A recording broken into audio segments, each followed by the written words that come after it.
सरकार के पर्यटन एवं संस्कृति मंत्री जोरदार तालियों के साथ, जोरदार तालियों के साथ। कभी सांसद बन के नहीं रहा, इटावा की जनता के बीच में रघुराज सिंह साख हमेशा सेवक बन के रहा, जनता की सेवा काम किया।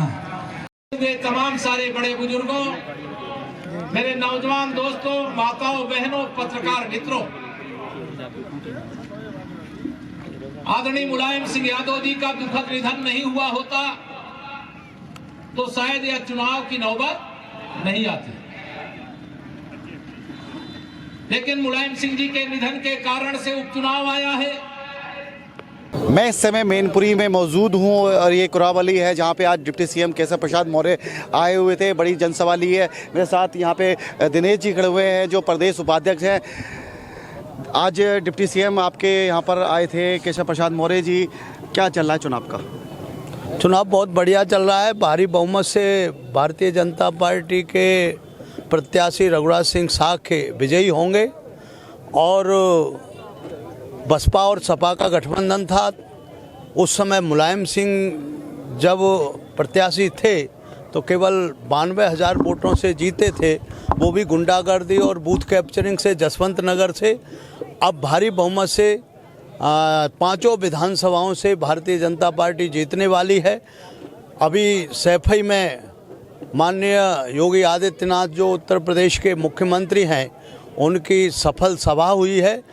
2 दिसंबर को मैनपुरी की सभा ऐतिहासिक रहेगी और ये चुनाव ऐतिहासिक और एक तरफा होगा।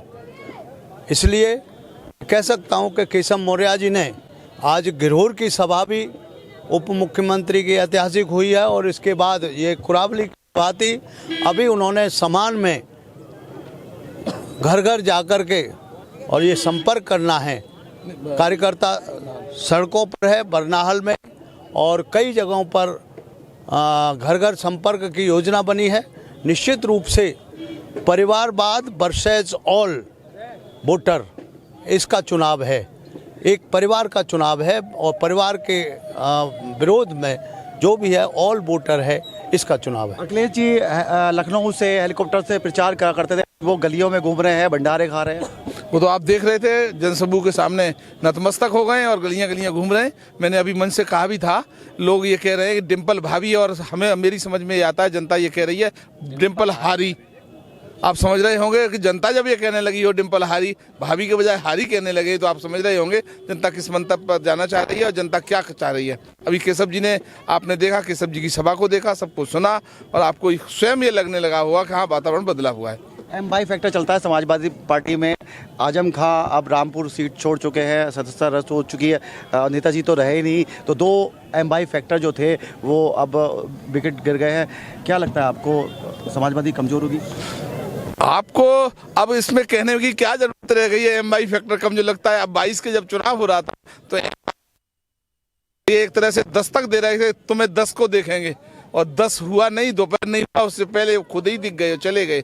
और अब इस चुनाव की बारी आ गई है 5, और 5 को चुनाव होगा और 8 को 6 को हम विजय दिवस मनाएंगे और 8 को हमारा कमल खिलेगा, हमारा सांसद जीतेगा और रघुराज सिंह साख के सफल होकर दिल्ली पहुंचेंगे। शिवपाल यादव जो विधानसभा चुनाव से पहले भाजपा, अब्बा उड़ी थी कि भाजपा में आ रहे हैं, उसके बाद रफा दफा हुआ मामला, फिर अब नेताजी रहे तो बहू को जिताने में लग गए हैं। बहुत ठीक लगे हैं वो। हमारे बाबा ने परसों की अपनी सभा में बात, ये तो पेंडुलम है और पेंडुलम का कोई भरोसा नहीं, कब कहाँ किसके साथ रहेगा और क्या करेगा ये कुछ पता नहीं रहता। ऐसा ही हाल शिवपाल सिंह जी का है। और शिवपाल सिंह की बात अभी केशव जी ने कही थी, कि मंच से कही थी कि ये जब हमारा पिछली बार सदन चल रहा था, संसद ये सेशन चल रहा था, उस समय कहते थे मुझे अखिलेश से बहुत बड़ा खतरा है, बहुत बड़ा खतरा है।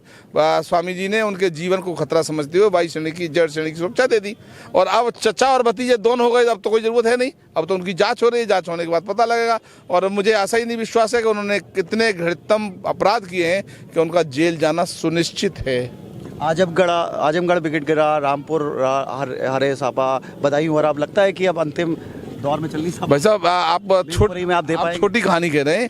ये डिम्पल हारी तो फिरोजाबाद से, हारी कन्नौज से, और फिरोजाबाद बिल्कुल लगा हुआ है मैनपुरी के पश्चिम से, और कन्नौज लगा हुआ है पूरब से। बीच में भाभी हारी और गिरी। क्या लगता है कितने वोट से आप जीतने वाले? उतने वोटों से जीतने की स्थिति बनेगी जितनी लोगों ने कल्पना भी नहीं की होगी। तो तमाम लोग की अपने अपने विचार थे। मैं आपको लगातार लोग की चर्चाएं कराता रहूँगा। मैं मैनपुरी से आवाज इंडिया के लिए अमित वर्मा।